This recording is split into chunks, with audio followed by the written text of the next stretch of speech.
For this month's ITE Talks Transportation podcast, I'm going to turn the microphone around, as they say, and I'm going to interview the interviewer.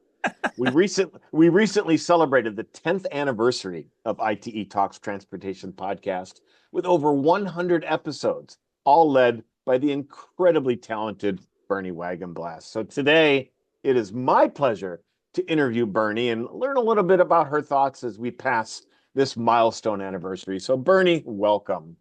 Thank you so much, Steve. Great to be on the podcast. I'm not used to saying that. Now, I wasn't the CEO when the podcast began 10 years ago, but since you've been our host from the very beginning, I'm interested in learning a little history about launching this effort. And if you could share a few of your early stories of when we first launched this podcast 10 years ago now. Sure. Well, your predecessor, Jeff Paniotti, he and I had been connected through something that the two of us were also involved with, the I-95 Corridor Coalition. And I saw that he was going to be joining ITE as the executive director. So I sent him a little note just congratulating him. And Jeff sent me back an email saying, hey, if you have any ideas, let me know. So I thought about it a bit. I had started in 2014 something called Transportation Radio, which you see on the microphone here, where my background was in radio. And I thought, well, maybe I can use some of those skills that I had developed in radio to do something in the new internet age, which would be podcasting. So I decided that I would do that and just do it for the fun of it and to start cleaning up some of those rusty skills that have not been used for many decades. So I did a lot of interviews where I would do profiles of various state departments of transportation. So I had commissioners and secretaries of transportation from around the country that I was doing interviews with. So I already had a bit of experience underneath my belt. And I said to Jeff, what about doing a podcast? Jeff liked the idea, and that's how ITE Talks Transportation came to be. It's pretty amazing. And you know, the reach is quite incredible. And it gives you an opportunity each month to really dive a little deeper into some of the many issues that we get to deal with here in transportation. How do you react to the fact that our podcast now has had nearly 150,000 downloads over the past decade? That's quite a reach. That is amazing to me. And one of the things that I love about this is that somebody can be watching this from all corners of the earth. This is not limited. My background, as I said, was radio. So back in the day, radio, you were pretty much limited to how far the signal reached. Right. And if you were beyond that, too bad, you maybe could listen to a recording on a cassette. This can be done. I can interview people around the world, but they can also listen around the world. And that to me is amazing, to have that kind of opportunity to talk to people from all different cultures, all different experiences, and to hopefully provide something that would be both interesting and informative. Well, I think you've definitely done that. And when I looked at those download statistics, not only was it 150,000, but you're right, it covered the entire globe. There was downloads all over the world, in Asia, in Europe, in North America, and South America. You know, your reach is quite amazing. And the diversity of issues that we're able to cover. I mentioned, you know, there's been over 100 episodes so far. And I took a look back through some of them. And of course, I've been an avid listener of this podcast since the early days as well, even before I became CEO. You know, one of the issues that we've covered a lot at ITE, and it's natural because it's important to our industry, and that topic is safety. You know, it's really one of the most frequently engaged topic in our industry, and it's reflected on our podcast as well. And, you know, talk to me about some of your fondest memories when we talk about safety and some of our guests that might have discussed the topic of safety. Oh, there have been so many great guests, and I'm sure I'm going to overlook some as I try to review 10 years of recordings. But two of the ones that stand out would be from the National Safety Council and the NTSB. Jennifer Hamaday from the NTSB chair, having an opportunity to interview her and to talk about transportation safety.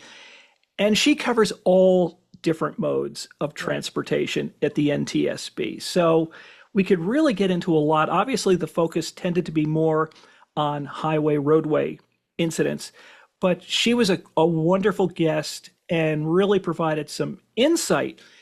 And the NTSB has to look at things from a non-prejudice scientific point of view. Their investigations are very thorough.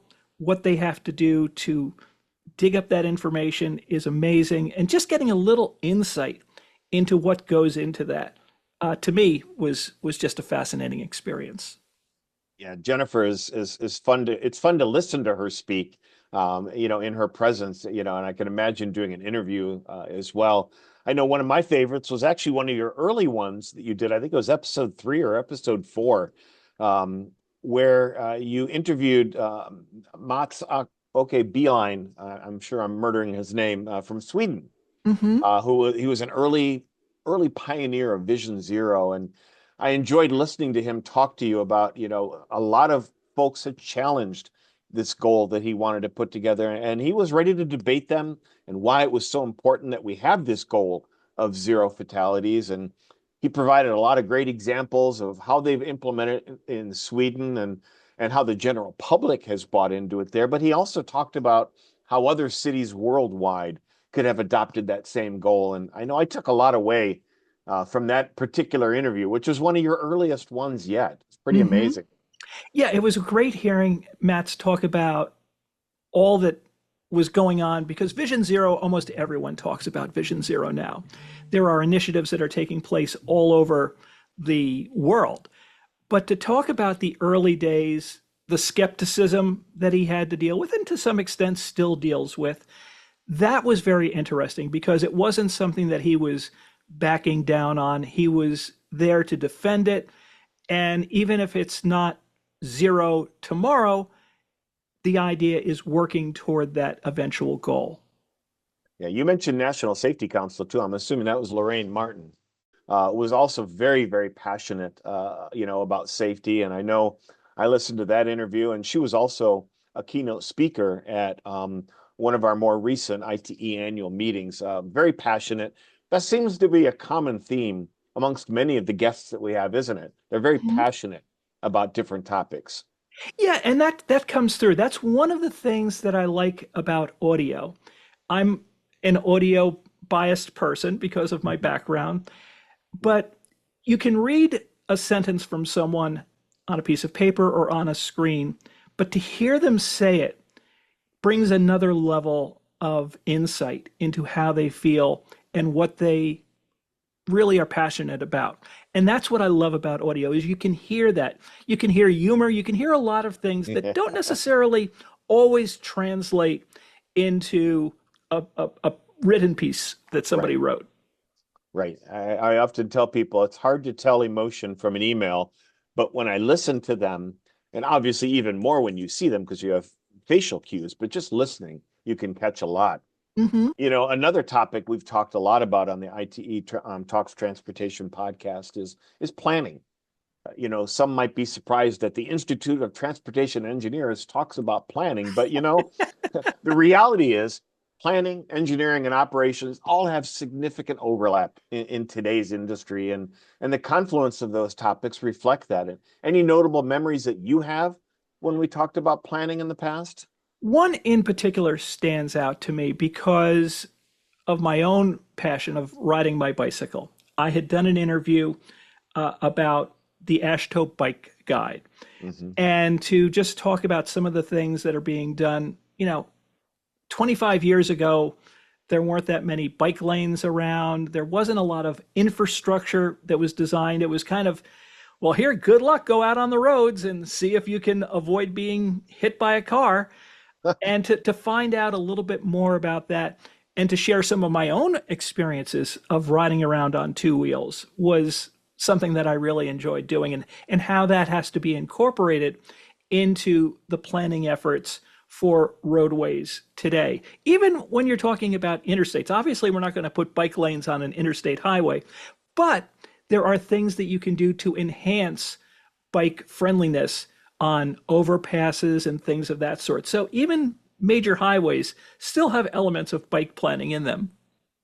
And I think that's just it. It's the overlap, like I said, between planning, engineering, and operations. And I know one of my favorite episodes on planning was just a few years ago. It was a guest I helped recruit, Steve Buckley, who he's both a planner and an engineer. And I know he led quite an interesting discussion about the value of collaboration between planning and engineering and how modern transportation decisions now require such coordination. And, we had also had him as a keynote speaker at our virtual spring conference earlier that month. And he, along with Arizona DOT Director Jennifer Toth, had fully explored this whole issue of collaboration between engineering and planning and breaking down those storied silos. You and I have been in the business a few years, and I think we've seen there are just a few silos out there, whether it's public or private sector. Those silos exist. Yeah, without a doubt. And it's sometimes difficult to break them down because people have ways of doing things that they're comfortable with. And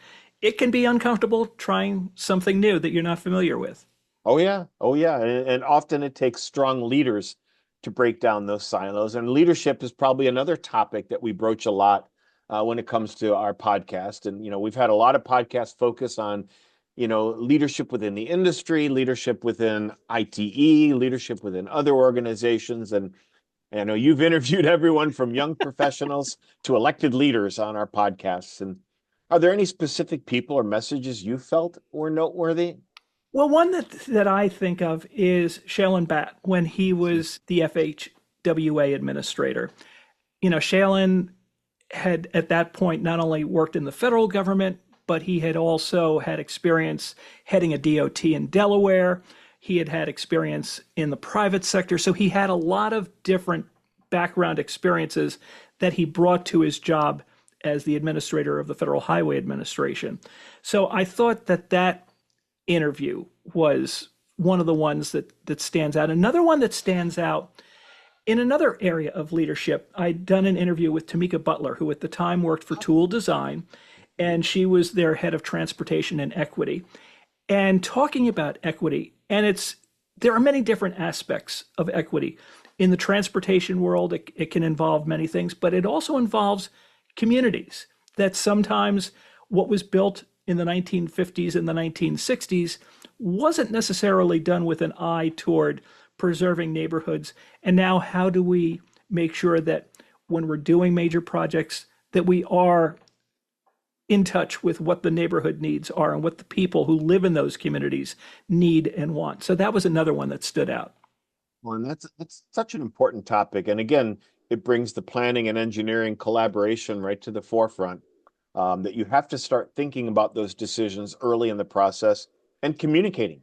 Mm-hmm. I know Jennifer Toole, the head of Tool Design, has often been a huge proponent of community engagement when you're doing these projects, and often has a lot of great ideas on leadership as well. And again, I think your choice of Shailen is definitely one of my favorites. I've known him for a number of years. I've listened to him speak in many different settings, and he's just a joy to listen to because he really loves what he does. He really loves the transportation profession. And the reason he's held all these different positions is because he really enjoys it. Mm-hmm. He likes public service, he likes private service, he just likes transportation in general.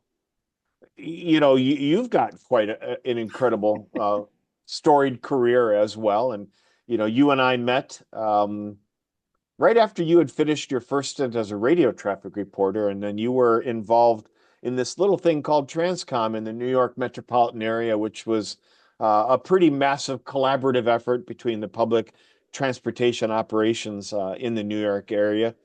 Can you talk a little bit about the different arcs of your career and what you've seen evolve kind of within the transportation industry? Sure. I never thought I would be working in transportation. I considered myself a radio person. But one of my first jobs after graduating college was at this new company called Shadow Traffic. They had this revolutionary concept at the time. This is the late 1970s of providing traffic reports to multiple radio stations in a market. Back then, you had a few stations that might have a helicopter in big cities that would cover traffic. And I had worked at one of the other radio stations in New York back before Shadow came along. And what the other radio stations that didn't have helicopters did is we listened and we wrote down what the helicopter pilot said, and that was become our traffic report. But Shadow was able to put a lot more resources into it. And that was my introduction to the world of transportation. I didn't think of it that way at the time. I just figured it was a radio gig and I was going to be doing other things in radio. But it turned out that that led to a whole career change. I went from there a short time after, worked for the New York City Department of Transportation. In fact, my boss at the time was Sam Schwartz, who was the first guest on ITE Talks Transportation. He was the commissioner of traffic for New York City DOT at the time. And then I joined the Port Authority of New York and New Jersey in this organization that you mentioned called Transcom. And we did something that had not been done elsewhere, where we were trying to coordinate and share information among all the different transportation and police agencies in the tri-state area, New York, New Jersey, and Connecticut. So we had an operations center. Back then, the way we shared information before the internet were through alphanumeric pagers. And that was, there was, again, resistance to the idea of sharing information. A lot of people, oh, if I have the information, then I have more power. So you had to convince people that it was worth sharing information with one another. And we, I think, managed to do that over time. It took a while. And during my time at Transcom, as I mentioned earlier, the time where I first got to know you, another new organization called the I-95 Corridor Coalition was created. And the idea behind that, I described it to local people as Transcom except on the Northeast scale, where at the time it was from Maine to Virginia, and all of the various DOTs and toll agencies and transit agencies would share information for major events that would affect other agencies up and down the corridor. And we could use resources like the variable message signs that existed or highway advisory radio, some tools that you don't even see used much today, that we could share that information among all these agencies.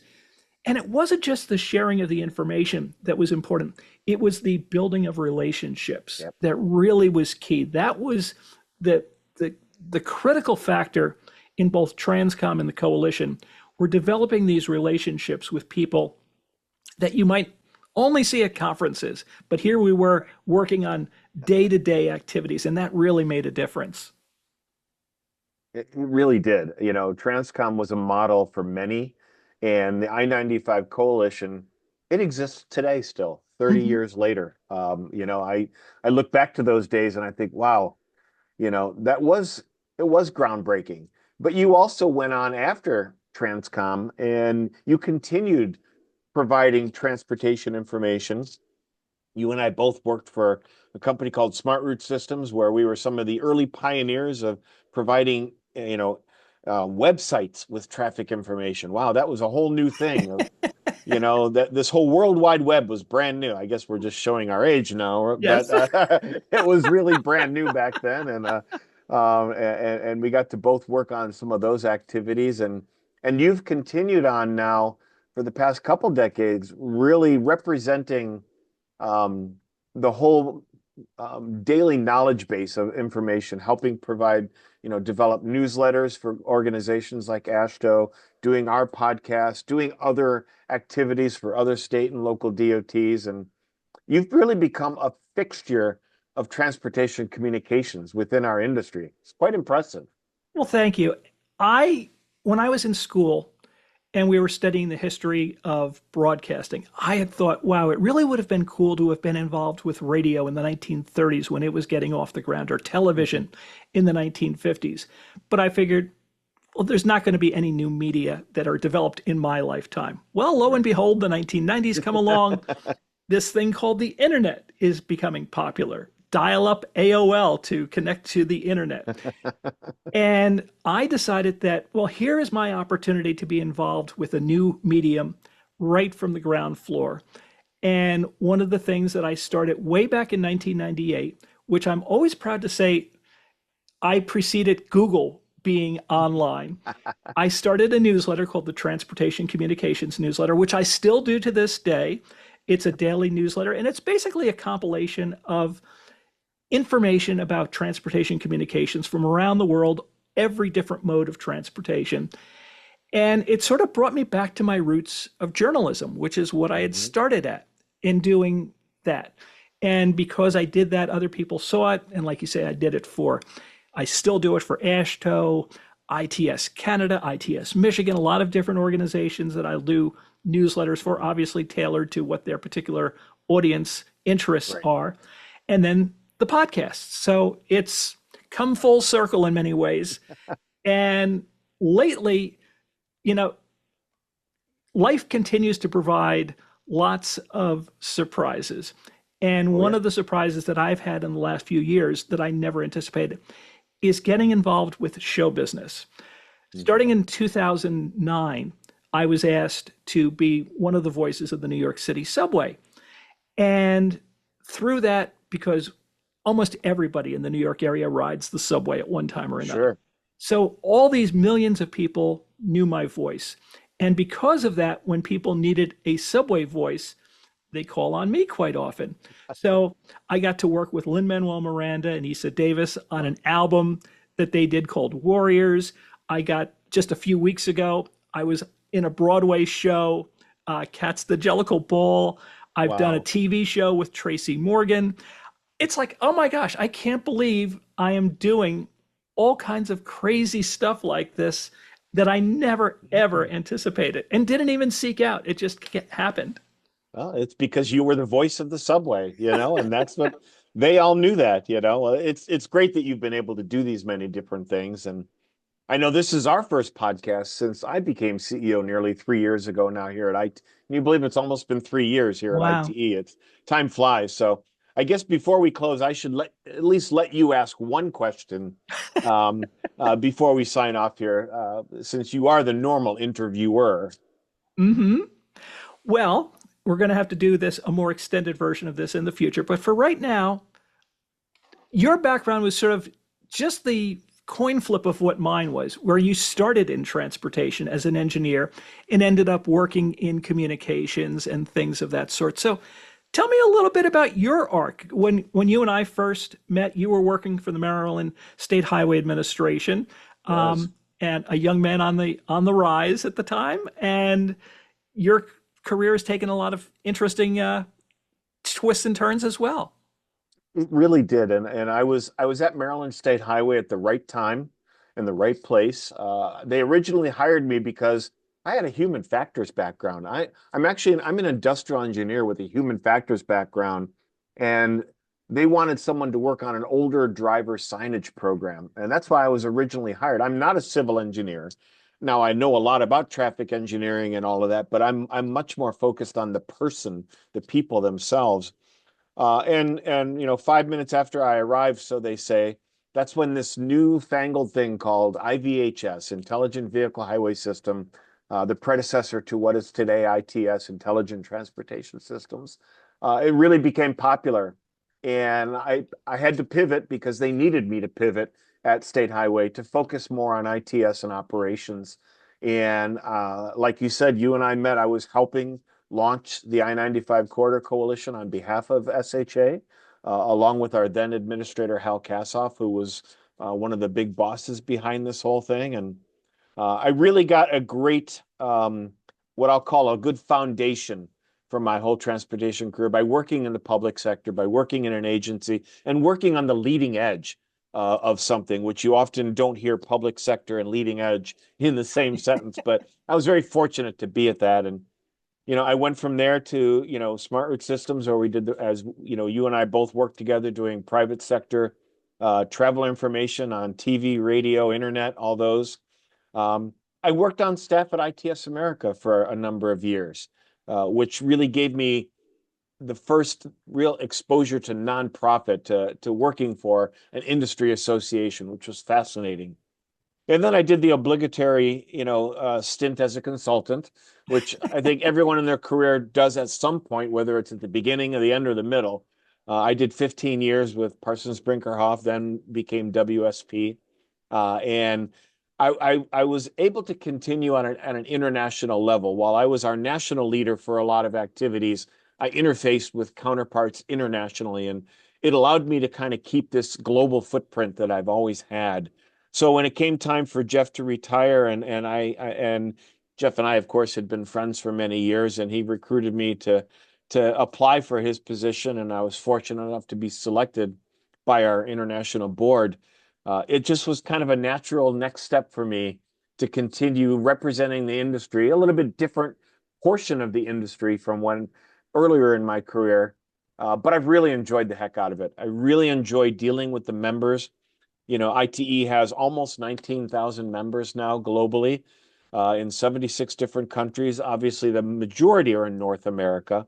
But I really enjoy talking to the planners, the engineers, the operators, the data scientists, the practitioners that are our everyday member. And I've really had a good time this past 3 years, and I look forward to what the next 3 years will throw at me. Hmm.